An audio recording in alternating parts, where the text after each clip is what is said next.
Welcome to Friendly Argument with Andrew Bernard and Jeremy Jones. Let's do this. New stuff, All the tangents. some politics, booze, Some more politics. stuff about Kansas, and lots of cheer scenes. Friendly Argument is a podcast showcasing conversations that seek common ground across the aisle of American politics, as well as a few laughs. We hope you guys enjoy, and thanks for watching. But let's go ahead and start, and then we can talk about my comfy hoodie. Yeah, sure. So welcome to Friendly Argument with Andrew Bernard and Jeremy Jones. Hello. So this week we are going to be talking about the Texas energy crisis caused by the winter vortex. But first, we're going to talk about the fact that I have received two very comfy hoodies in the last week. One is from I'm currently wearing, which is super comfy. And I got because I am a production accountant at a production company, but had nothing to do with the actual production or accounting for said production. Oh, that's funny. Yeah. Well, it was like our CEO got one too, and it's like this was developed before she came up. It was like 95. It was like halfway shot by the time she started, and so it's like she has next to like even less to do with it than I do. But she got one, and I also got the star crew gift was a beanie, which now I think about it, it was shot in Canada, so it was probably really cold, and that was probably a nice gift, but would have been better while they were shooting instead of after they were shooting. Yeah, my production gifts have ranged from really quite nice to non-existent. So they when they're nice, they're very nice. Yes. I feel like I got a lot of my time in Hollywood. I've gotten a lot of hooded jackets of some kind. Yeah. Usually, I think it's usually the zip up hoodie because that's a little bit lighter and not as necessary. But yes. Yeah. So anyway, I like. So you pitched this one, so I'll let you intro it. Yes. So this episode, this is the Texas episode, the Texas energy and power issue. So for those not totally up to date on the news, there was strong winter storms throughout the country, and Texas was hit particularly hard because they are not on the national power grid. Texas is independent, the only independent state, I believe. Maybe that sounds right. Yeah. Again, we don't research this any more than the general bloke down at the bar. So. Yeah, exactly. And so anyway, the perfect storm of perfect storms sort of hit, and lots of folks throughout the state of Texas were left without power. Promised originally, 45 minutes to an hour of rolling brownouts that lasted over days in some cases, extreme cases.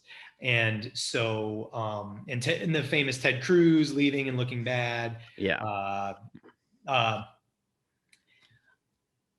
All of these things, I think I guess so to present my perspective on it, the Texas is a conservative state, has been for a long time. Its power system and its regulation are all, right in line with American conservative thinking. And so the regulation is low and the prices are low, and it turns out a little bit you get what you pay for. And when 95% of the time, everybody's very happy with the Texas power, and it is very, very affordable from what I hear, and having never lived there, but knowing folks there and reporting. The issue that I, as the liberal, bring up is this is a nice microcosm, a nice example of the conservative regulation bore out. People loved it, cheap energy, but it works 95% of the time. And then in those extreme situations where it goes offline, some people are really left hurting and really left holding the bag. And so yeah, my first comments on it on the, at least what you were saying was, I would maybe raise that to 99% of the time, because Texas is not known for having really anything close to hard winters, or at least the parts of Texas that do are used to it. And I think I was looking at a map just now when we were talking about this. No. San Antonio got into single digits. It's very rare. Yeah, it's never happened. It's like, this is a once in a lifetime thing. So the reporting that I saw cited 3 times within my lifetime. Okay. So, well, but I mean, very rare. Very rare. Still incredibly rare. Yes. So it's one of those things where it's like, from my understanding, a lot of the issues were that a lot of the power plants had to get shut down because they weren't winterized, which, coming from Kansas and Chicago, it's like, we would naturally be like, what in the world were you thinking? Of course you winterize stuff. But if you're like in effectively a Gulf, like a normal mild winter, like, you wouldn't even think about that. I've seen a lot of, I guess this will probably be something we talk about later, but I've seen a lot of conservatives blaming green energy and liberals blaming natural gas for this. And I think that neither side's completely right. I think it's a lack of preparing for the worst in general. Like, I think, like, at the end of the day, like, you winterize the natural gas stuff, we're not in a problem. I don't think the wind turbines, I think the chart I saw was like, it provides like 2% of Texas's power or something. Diversity wasn't the issue here. Yeah, no, it's like everything. Power is everything in Texas. The diversity is one of their strengths. They have natural gas is number one, but I mean, they have everything. They have nuclear even. So this wasn't a diversity. I don't believe a diversity of power issue. It was, like you said, lack of planning. And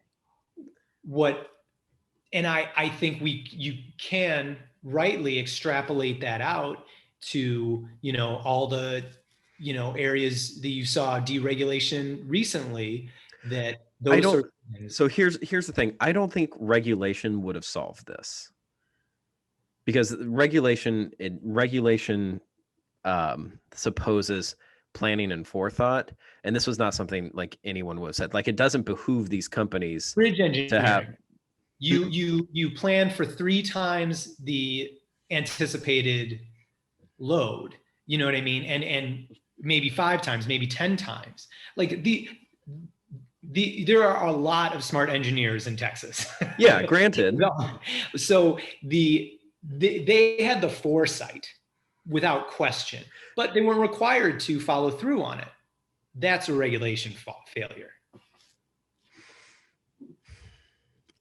I mean, hindsight being 2020, yeah. Then, like, if you'd say, "Oh, if this was regulated, we would have regulated it this way," but I don't think that there was any necessity for San Antonio, which is, if I remember, let me just pull up a map real quick. But it's pretty sure it's super south. Like, there's no reason San Antonio would ever have a regulation that says you need to winterize for negative degree weather here. So San Antonio's still screwed with regulation.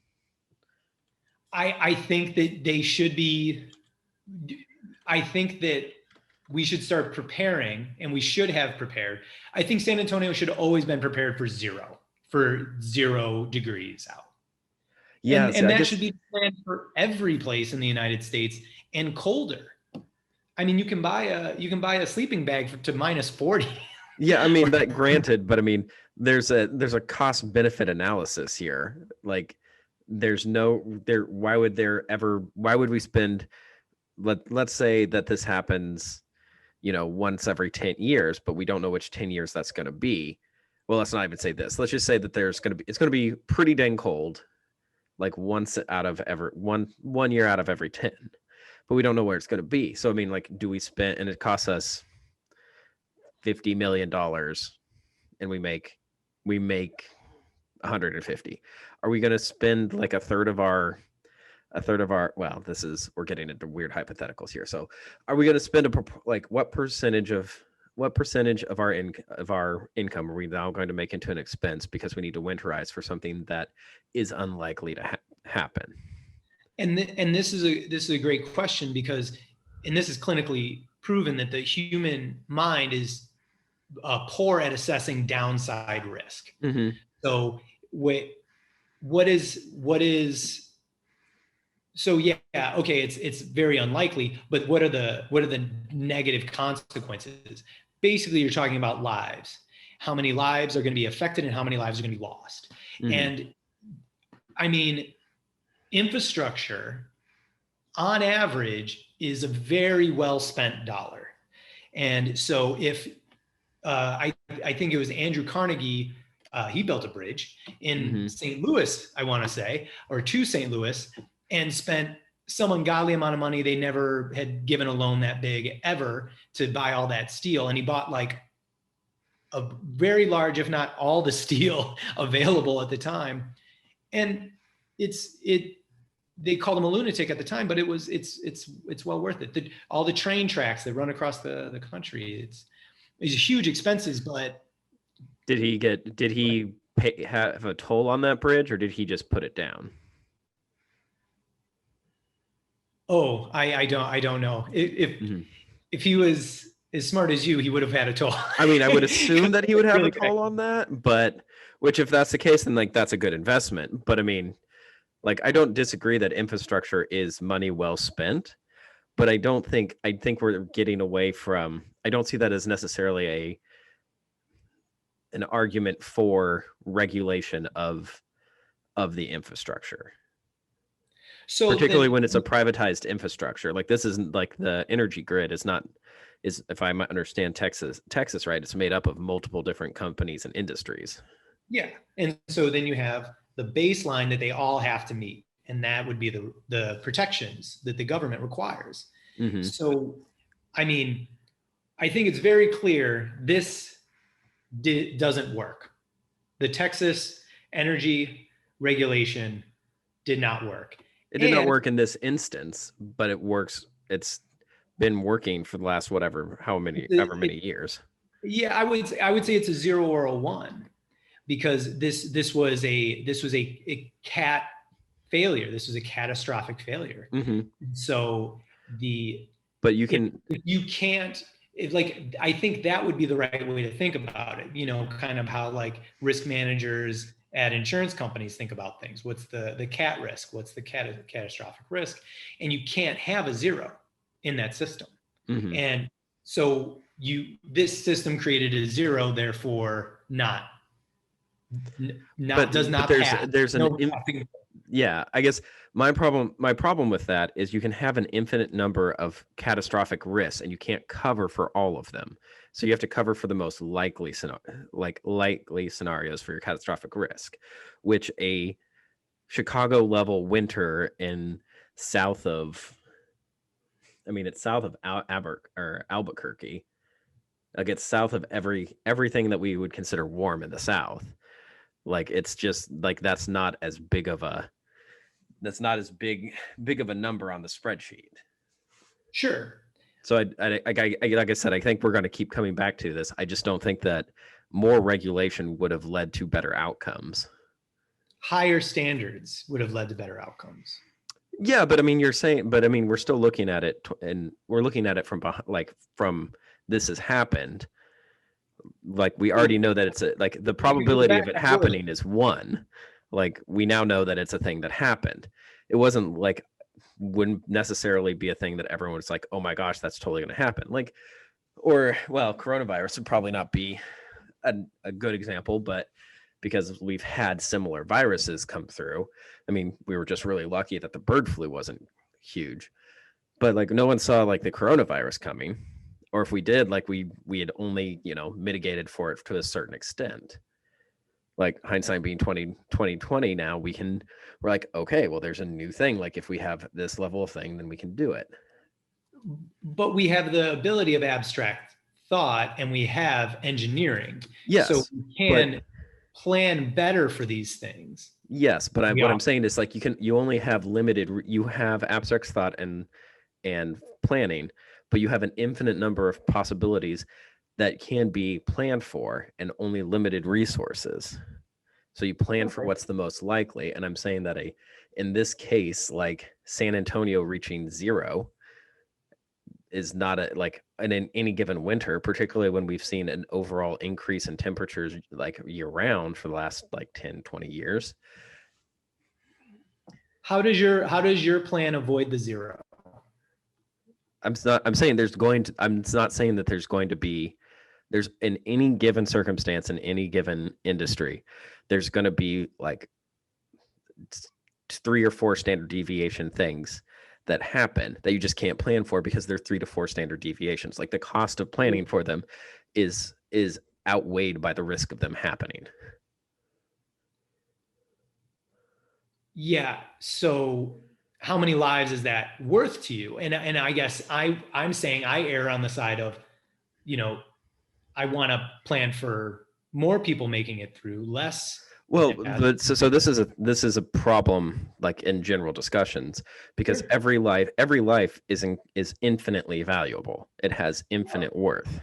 We have actuaries. These are not uncalculable. So are we asking on a moral level or on a practical level? I think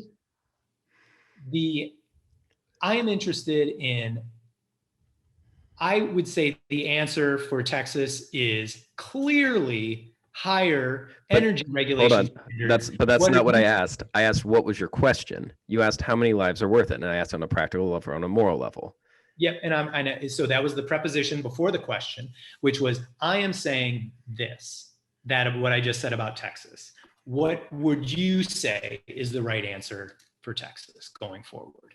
I think they were doing it right, and then the companies will need to make adjustments going forward. Like they can't do that again and still expect to have customers.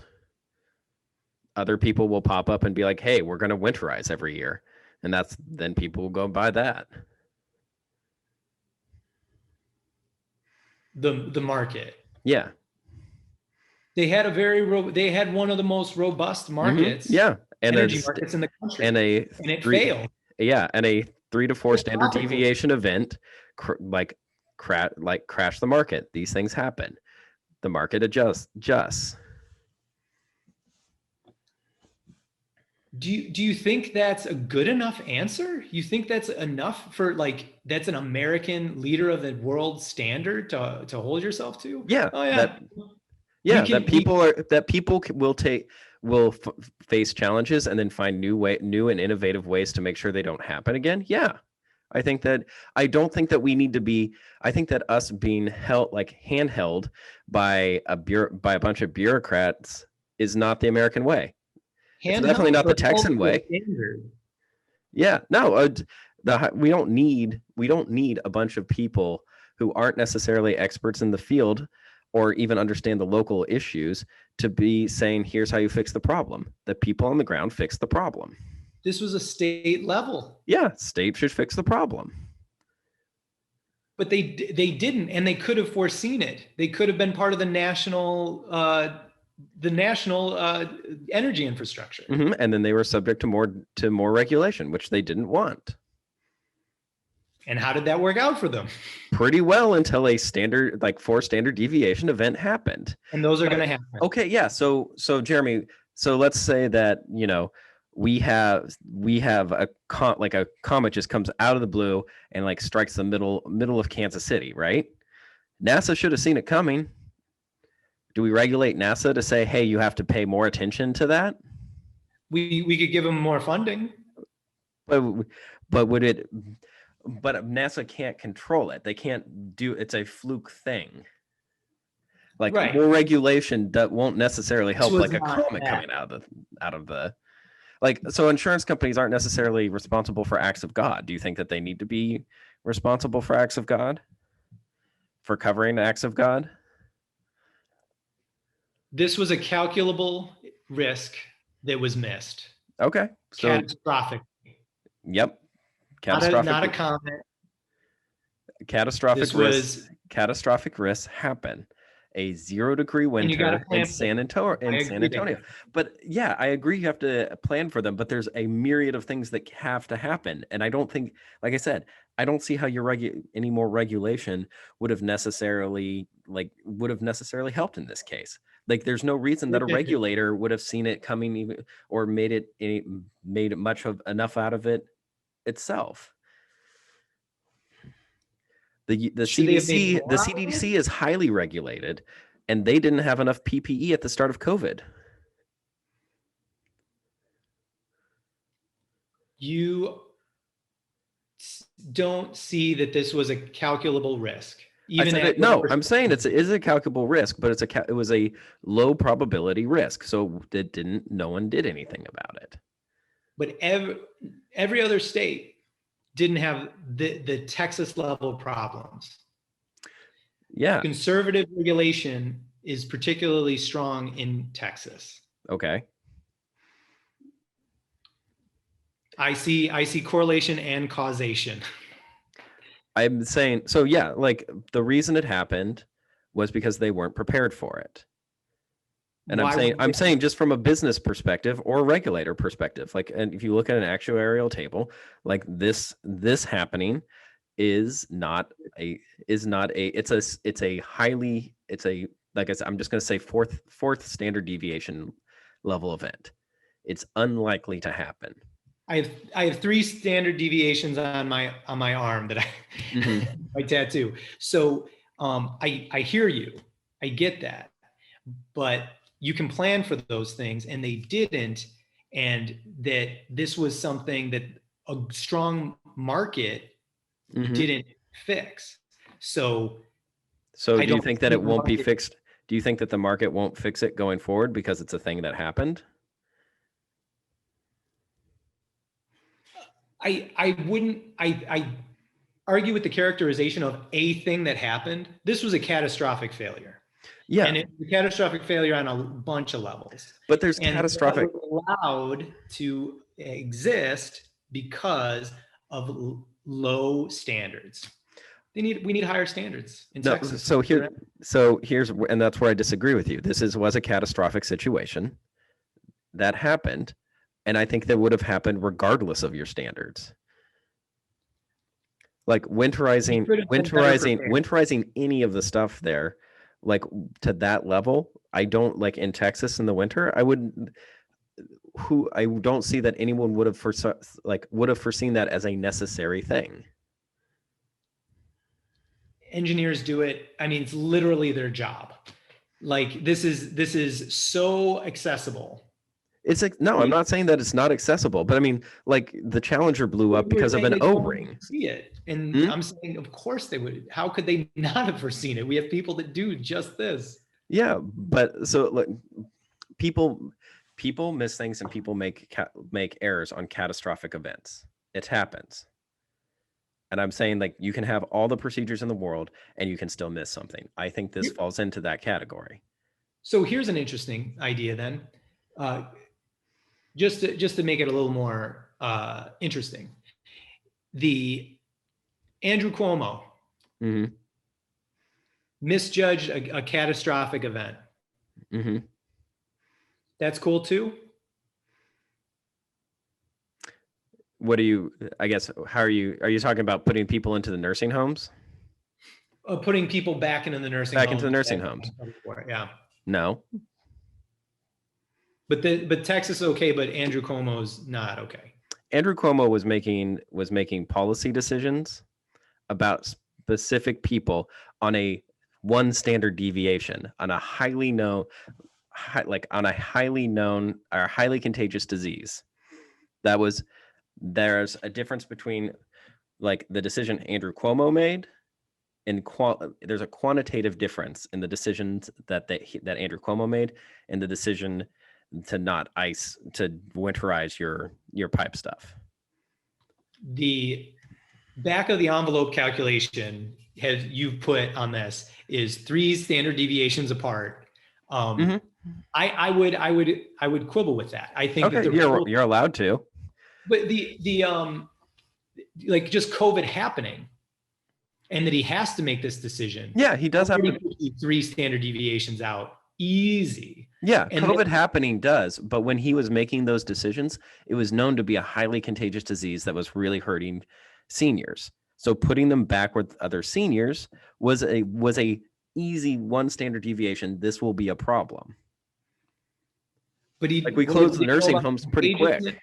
I think there's an inconsistency there, because I see them both as like real.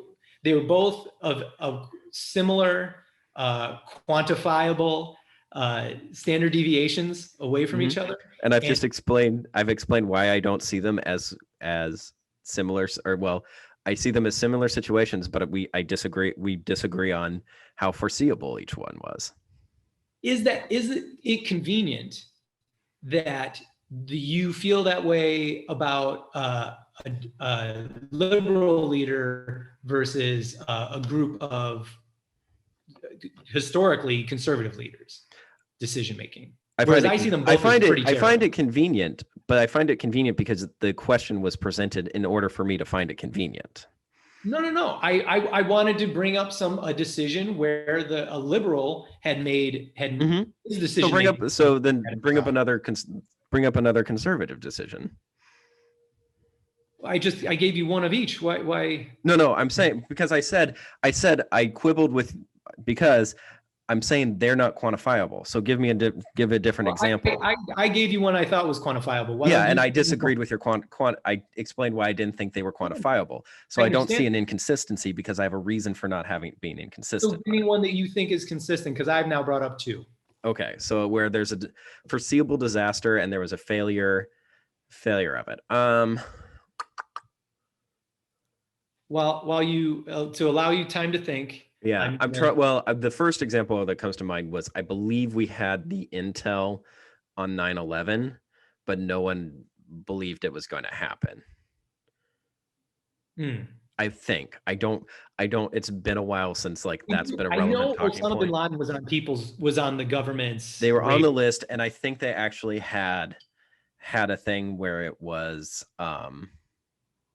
like this. Like, I think they didn't have the exact plan, but they had something close to it, and they didn't act on it because it wasn't they didn't do it at a threat assessment level high enough.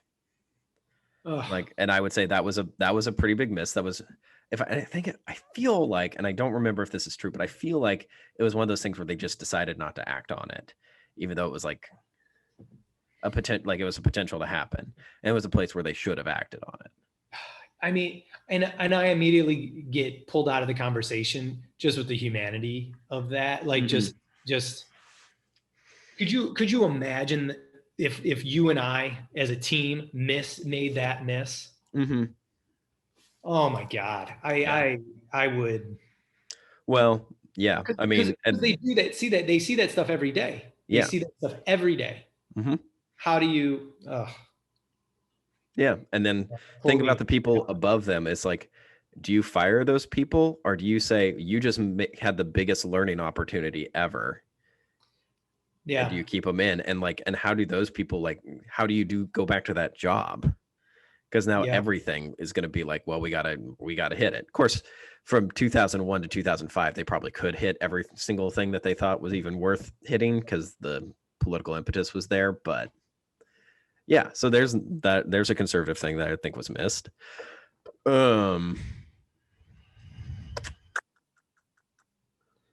This is a regulatory failure. The 2008 housing crisis was avoidable. Pretty easily avoidable. Oh yeah. Oh man. You and me talking about folly in finance. Yeah. It was one of those things where it was but I don't know that that's necessarily a fair one for me to bring up, because I think it more leans towards my argument, because the problem was it was a highly regulated industry, but we had such failure points within the regulation because the people who were supposed to be rating the credit bonds were not, and everyone was just it was just such a huge what's it when you put the P down and the card trick? Like a shell game? Shell game. Yeah. It was such a huge shell game that everyone was just turning a blind eye to. Yeah, I mean, kind of like our national debt. And I worked at a bank, and that is very, very highly regulated, but it's just it just seems so obvious Yeah. that the errors in your financial statements and records they're always going to try to make them look more optimistic. Mm-hmm. It's in everybody's best interest to make them look rosier than they are. Yeah. And why we don't, I mean, if we only were allowed one regulation, like that would cover so much ground. Yeah.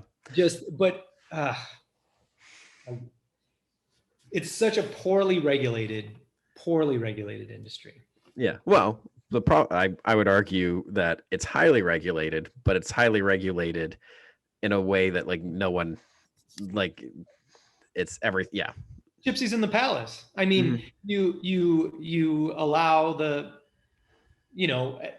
everybody that's on the finance committee was at Goldman Sachs 6 months ago, and it's like, it's not, it looks like regulation. It looks highly regulated, but it in fact is not. Yeah.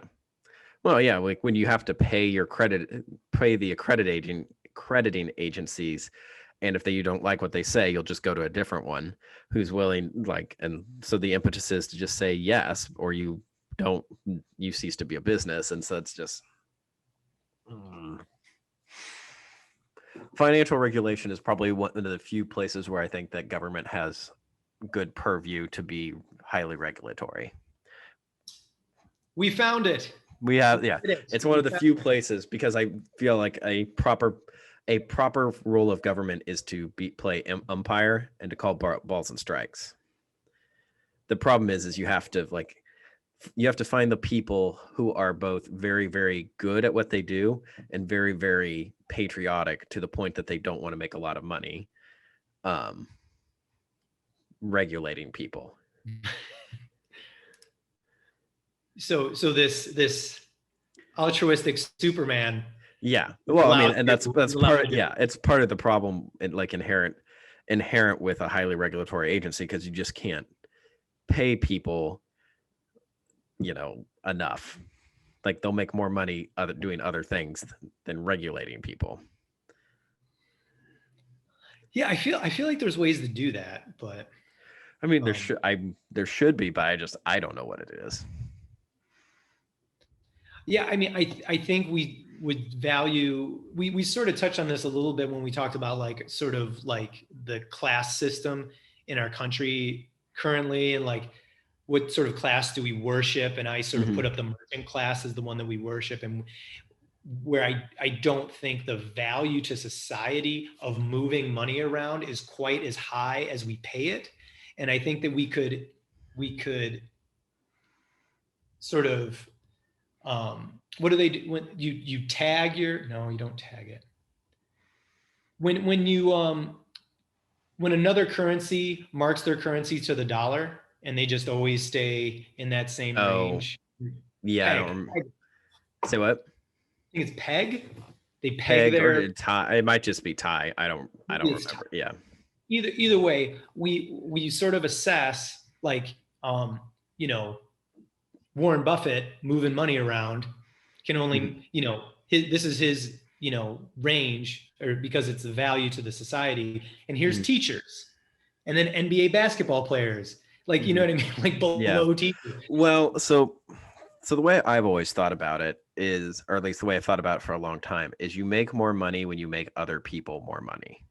Like the more money you make other people, the more money you will make. Or to put another way, the more goods and services you provide to somebody else, the more money you will make. So the reason like these stock people make so much money is because they're playing with other people's money, but they're like, the amount of money they're making is not really theirs. They'll get like 2 to 10% of it. So the other 98 to 90% of it is other people, particularly retirement funds or mutual funds, which is usually just everyone, like a bunch of 401ks. Yeah. And so the reason they're highly paid is because they are, at the end of the day, they are making a lot of people more money. And so like, even if you're making somebody 10 cents and you get 1 penny of that, but if you're doing that for 10 million people, you're still going to make $1 million. So teachers' pay is where it needs to be, at about $9 a year. So here's the thing. I don't think we actually know what teachers' marketable value is within the market because we don't have a free market for it. We have a highly unionized, regulated market for it. So I think teachers could get paid and paid better or have better benefits if they weren't tied to like the almost universal teachers union. So you see it as the union is to blame for the low wages of teachers. I think teachers make a pretty good amount of money for the amount of stuff that they do, which my sister-in-law will probably be very irked that I said that out loud, which is fine. She's allowed to. She's a teacher? I don't think she's not currently a teacher. She was a teacher when they were living in Florida. She was a teacher. She got her education. She got her master's in education while they were in California, and then moved to when they moved to Florida. And I believe she taught a couple years in California. I know she was a teacher in Florida. I've taught right out of college. I did the substitute teaching thing, which was awesome. The teachers do an unbelievable amount, and to society, they're particularly valuable. Here's what I think America does well. We do, particularly American capitalism does well. We celebrate and we pay ungodly sums to those who dealing in the top 2%. And if you can take someone from the top 2% to the top 1%, or the top 1% to the 0.5%, top 0.5%, you are going to rich beyond your wildest dreams. If you take the bottom of society and raise it up, if you bring up the literacy rate in a state, American capitalism doesn't, I will use the swear word, they don't give a shit. They don't give a shit about that. And that is as valuable, I would argue, far more valuable, because now you're talking about literacy rates are how they determine how much the for-profit jails and prisons they're gonna build in an area. And so I don't see. I guess I would disagree. Very valuable. Yeah. See, I would disagree that American capitalism doesn't care about literacy rates or even having good citizens, because in order to have good workers or people who want your product, generally speaking, you have the higher, I don't want to say quality of people. That's not a great way of defining it, but the more quality education. Yeah, the more educated you have, the more educated your people, the more likely they are to make more money, and the more likely they are to make more money, the more likely they are to spend money on your products. So it does behoove. It does behoove the system to have a highly qualified bottom percent, because that's who you're selling to. So why don't we value it as much? Because it's because we don't have to give a damn about it, because it's a government run program. My taxes go to pay for it. It's the government's problem. If it ceases to be a government issue, then it becomes a public problem. Private. Well, okay, I guess private, but I mean, the way I'm defining it is it becomes an us issue, not a government issue. So you're saying I feel a disconnect here. So okay, and that might be partially because I think that the teachers union as a public union is basically just an arm of the government at this point, which is not true. I mean, not in any legal sense, but the teachers unions like give tons and tons and tons of money to politicians who then are then responsible with negotiating to the teachers unions. I can point you to a lot of unhappy teachers. Oh no, I'm don't think that. I am sure that the grassroots teacher doesn't particularly care for the teachers union, nor do they feel overly supported by it or the government. No. The teachers in teachers unions, So being from Chicago, I know quite a few teachers in Illinois, particularly in the Chicago area, and I know some of my best friends are actually teachers in Wisconsin, which is deregulated, no unions for the teachers there, and it's a terrible system. They make much less in Wisconsin than they do in Illinois. They have much less protections, much less benefits, because it's American capitalism style. How many charter schools and private schools are available in Wisconsin? How many? Sorry, charter and private schools are available in Wisconsin? I don't know. Like, I mean, I would just be curious of that. Is like, do they have an option for other places to go, or is that the only game in town? I know for sure. I have one friend that does work at a private school, but I honestly, I couldn't tell you if that was a charter or if I don't think it's parochial.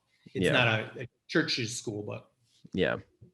Because I guess I would want to see what the data is for people who are in private schools, or for teachers in private schools, and what they get paid.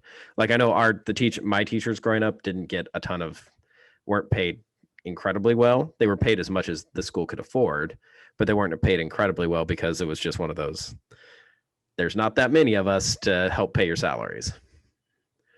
So, but they were. This is at a private school? It was at a private school. Yeah. At a private school. Okay. Yeah. I mean, they made pretty decent wages, but it wasn't like, I don't think they made anything close to public. But that being said, like, we also didn't require like an education degree to teach there. Oh, wow. Yeah. Now, that being said, like, I believe like the year after my little brother left, like, most of their classes were certified as college courses or something silly like that. So which is to say, it was like a high quality. It was a very high. I received a very high quality education. Okay. Without having a lot of people who were certificated. But yeah, but I don't know that they were paid overly well. So I don't know what private school pay is versus that. I am just a practical synapse just happened in my brain. This is going to be a really hard episode to recap. Probably. Well, I mean, at the end of the day, what we're talking about is I feel like what the conversation we're having is, does regulation work, and I think the short way of saying it is, does regulation actually protect us from things, and is it necessary to have more regulation than less? Yeah, and I would say, have you ever heard that? I forget where the quote is from, but employment is the worst thing in the world except for the alternative. Regulation is also the worst thing in the world except for the alternative. We just need some basic standards. And see, and I would argue that we already have basic standards. And things get like, and I would point you to Texas. Yeah, which I said is like, it's drastically outside the norm. It's not about being in or out of the norm. It's about it happened. Yeah, I know, but I'm saying, but your premise is that regulation would have prevented this. Regulation would have prevented. There are some very small common sense things. Just being part of the national energy infrastructure would have helped Texas residents, and that requires more regulation, which they were uninterested in having. And it's based on what the governor is saying. They should rethink that. Okay, then they'll rethink it. Like, you're making a market adjustment argument. You're not making a more regulation adjustment. What I'm saying is, what your little things, right, are more regulation. They didn't want more regulation. I don't think more regulation would have necessarily changed the impetus here. And I guess another detailed question. You've researched this more, so maybe another detailed question. I know that they were having troubles with energy output. Were they also having troubles with sending electricity down the line? I don't know the answer to it. So you're saying, like, when you say output, actually running the. So output is energy creation, which I know was the thing that they were having struggles with. Then were they also having issues with the lines freezing, so they couldn't send it? Like I know the gas lines freezing were part of the problem. That was part of, and the short answer is yes, both. Okay. This was a parlay failure. It was 4 things moving against you. You had 2 things that you could never have foreseen and 2 things that you should have foreseen. All 8 of those things went against you. Catastrophic failure. Mm-hmm. And that is going to happen. Now, if you would have done, so to further my analogy, the 8 things going against you, if you would have had those 2 things that you just absolutely couldn't have, well, we thought our output would be okay, but man, we didn't think the natural gas lines would have froze. Mm-hmm. Those are the things that you can say, okay, well, yeah, those, that was way down the line. That's these very low probability things. But those other 6 things out of the 8 were just chip shots, layups that they just absolutely blew. And that's my view. And that is such a obvious argument for higher standards. I mean, who is against higher standards? We have the wealthiest economy. We kick ass in the Olympics. Like, could we think of protecting people as an Olympic sport? And then we might be more interested in it. So I would argue that the reason that we are so excellent at things is because we don't have people getting in the way with regulation. We're allowed to innovate. We're allowed to take care of things as they come. The American spirit is that is the innovation. One in there that I agree with it. I agreed with it. I agreed with it. I disagreed with it. I agreed with it. The taking care of things as they come is absolutely not what makes America great. It is thinking ahead. It is planning to the end. That's Midwestern. I was about to say, like, I don't think you clearly did not grow up in a rural area. I grew up Midwest, and it's just like you. But I would argue that the Midwest ethos is you work really hard, and things come up, and you just have to overcome them. But you plan past the nose on your face. You plan, but that doesn't mean you plan for it. You know it's going to be cold in the winter, but you don't know that it's going to be so cold that like your barn breaks. And then it happens, and you figure out a way to deal with it. I would say there's in my experience, America is more defined by the fact that we find obstacles and overcome them than we are with planning and foreseeing.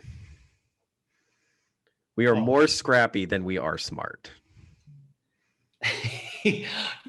Yeah, and I think that our scrappiness has gotten us into as many problems as it being a strength. You got to find the problems in order to fix them. That's the American way. And you could almost say that we succeeded in spite of our sticking our nose in to dumb places, looking for fights and being scrappy. Yeah. But you could also say that we succeeded in spite of capital. We didn't know there was a problem there until we poked our head in. We could foresee. We'd foresee some of them. Not everything. I would argue most of the pioneers, they knew that, like, oh, hey, this is how I build it. I know how to build a farm. But they had no idea how they were going to do in the great desert that is Kansas. Or the mountains. I think you're allowed, out of that parlay of bad things going for you or going against you, you need to foresee most of them. You're allowed 1 or 2. I would but not argue, and I believe this is based off of my risk management class in my master's program, that humans never can see all of the risks. We only see some of the risks. And that for the most part, we kind of just scrap things together. Yeah, and that's part of why it's smart of us to have engineering. That's why it's smart of us to. Yeah, but engineering is not maintenance or risk analysis. Absolutely, it is. No, engineering is the creation of things.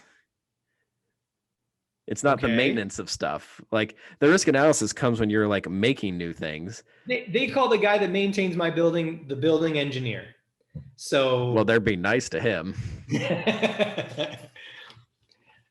Maybe, but it's like calling a pharmacist a doctor. They're not. I'll let the comments. They're not. You on that one. No. I know they're a doctor. Not, yeah, I don't know. I honestly don't super duper know the difference between a pharmacist. It's a thing in the pharmacist community. There you go. Oh, your mom's a pharmacist. Mm-hmm. Oh, so this is okay. So you know the whole score here. Mm-hmm. Got it. Okay. I have a lot of pharmacists in my family. You have a lot of pharmacists. Grandpa was a pharmacist. Both aunts on my mom's side are a pharmacist. Mom's a pharmacist. My grandma, like the matriarch of my family, she wanted me. Hi, Grandma. She wanted me to be a pharmacist. Mm-hmm. As far back as I can remember. Would have been a great idea for when you were in school. It's a terrible idea now. They've let the market flood too much, and so now most pharmacists can't get a job. Is that right? Mm-hmm. The pharmacy schools accepted too many people, and so they flooded the market with pharmacists. And so now it's really, really, really, really hard to get a pharmacy job. I've heard of that in law schools. Law school is a similar. Yeah. Well, because every college wants to have a law school because it's prestigious. And so now we have a bunch of people who are lawyers. And, there's not, at the end of the day, like we started to become a litigious society because we have a bunch of lawyers who need work. Yeah. We do have a lot of lawyers. I don't know if that's why we're litigious, but anyway. It's one contributing factor. It's not the sole reason. There's no such thing as a sole reason. So are we, I'm trying to bring it back to Texas. I'm trying to say that. So I think we've gotten to the point where we're starting to have a circular conversation because we found the sticking points. Yeah. I don't think that having more regulation would have solved the problem. You do. Well, it's not a 0 or 100. It just would have, if they would have taken care of the 6, if they had made all 6 layups, they wouldn't have to worry about those 2-3 points they missed. And that would have gone a long way to mitigating the problem. Nothing is what did you just say? The sole reason. So if I understand your argument, is that if they would have been if they had been regulated, they would have had to do these 6 easy layups, correct? Yeah. Okay. And what I'm saying is they probably could have foreseen the other. If they would have had, sorry, what'd you say? And they probably could have foreseen the other 2. And honestly, I would be surprised if they didn't see those 2 and maybe another 2 that they did take care of, that they didn't do the expensive ones. Well, because I've been in those rooms, and I think you probably have too. Mm-hmm. Well, so I will say there was one where they shut, to your point, they did shut down the nuclear plant because one of the sensors froze. And so because the sensor wasn't reporting anything, they're like, well, we better shut everything down just in case. So it was part of the problem. Just in mm-hmm. case. Yeah. But they also needed that power. So yeah. So at the end of the day, I don't think that regulation would have necessarily made anyone do those 6 easy layups. Because at the end of the day, regulation is still based off of cost benefit analysis.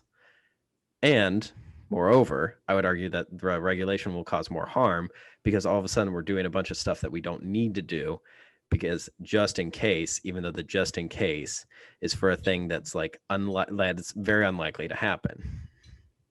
Just in case. You don't run a warship at battle stations for the entire cruise because just in case something happens. Yeah, you have one guy there. Too much strain on the ship. So if you're doing all these things just in case, and I'm sure they had some things that were just one guy. It looks like their regulation was so low. But that's an easy thing to say. That's an easy thing to say for us sitting here, not being on the ground. Like, yeah, it looks like there's a bunch of things they could have done in 2020 hindsight, but we're not on the ground. And I don't think if they thought that it was a thing that they needed to do, I think they would have done it. And I don't think they would have needed regulation. And I don't think regulation would have gotten there. Have you having been in those seen those C-level folks making those decisions for an how company? Profit motivated they are and self-interested they are? Mm-hmm. You think that if there was a non-required expense they could avoid, they will only do what is required. That is the race to the bottom that happens in American capitalism sometimes. But the race to the bottom is sometimes better. Yeah. So now they've had these screw ups. Other companies will come in and not make those screw ups. That's how capitalism works. The tree falls over and a new one grows up. Probably a better one. And we can plan past the nose on our face. I'm just saying, I don't know that that level of winter in Texas it's right next to Mexico. When's the last time you've ever heard of snow in Mexico? I don't need to. When is the last time it rained in LA? I still have an umbrella in my bag. It rains in LA all the time. In February and March, it rains on a fairly consistent basis for like 5 minutes for about 3 weeks.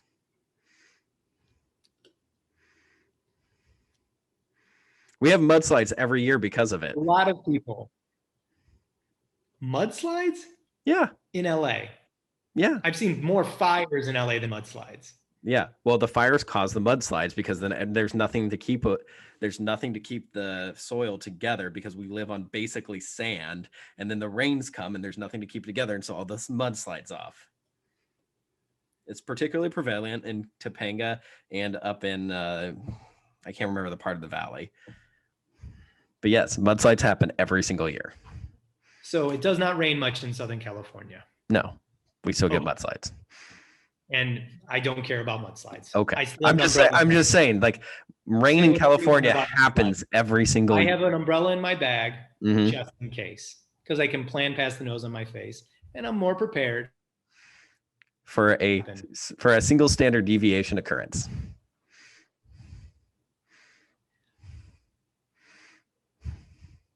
I think the smile is the recognition of the tongue-in-cheekness, because we are talking about like serious, lives lost, catastrophic situation with a lot of people in our second most populous state. So yeah, we need to plan better, and we could have planned better, obviously. Yeah, obviously. And I'm still saying that regulation would have. You think that little of American forethought we couldn't have planned? No, I think we could have planned better. I just don't think that this was a situation where the math would have worked out to being like, oh, this was a thing that we needed to do. The math, I'm certain, would have worked out because no other state has come up with that math. Oklahoma, just north of Texas, also gets significantly. I was looking at the map where most of the power outages was in southern Texas. Let me see if I can find this stupid thing again. Whereas the northern states, which tend to get a lot of snow, did not have as many power outages because they're used to it.